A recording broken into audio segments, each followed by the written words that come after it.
kufuatia baadhi ya kauli ambazo na waheshimiwa wabunge, ni washukuru sana, mmechangia vizuri, zilizokuwa zinasema habari ya dhahabu. Mheshimiwa Spika, tunapotaja akiba zetu tulizonazo sasa hivi, tunataja akiba ya fedha ambazo kwenye hizo akiba za fedha tunaongeleaga kiwango cha chini zaidi ya miezi 4 ya uagizaji wa bidhaa,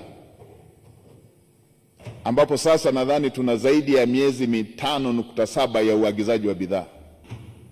Katika uongozi wa Daktari Samia Suluhu Hassan tuliongeza wigo wa kutaja akiba tulizonazo. Sasa hivi tunataja pia akiba ya chakula tulichonacho.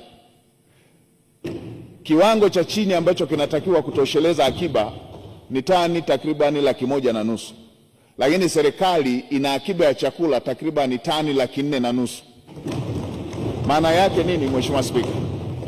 Panapotokea pana uhitaji, serikali inaweza kuuza ile ziada ambayo ni ziada ya kile kiwango cha lazima cha kubakiza kwenye akiba ya nchi. Inaweza ikauza ili iweze kusaidia maeneo ambayo wananchi wanahitaji kupunguza makali ya mahitaji ya chakula. Lakini sehemu zingine serikali inaweza ikauza akiba ya hicho chakula ili ipate fedha za kununua chakula kingine, ili wakulima wasibaki na chakula katika maeneo yao. Itakuwa inauza si kwa sababu inatafuta fedha hizo ili ipeleke kwenye bajeti.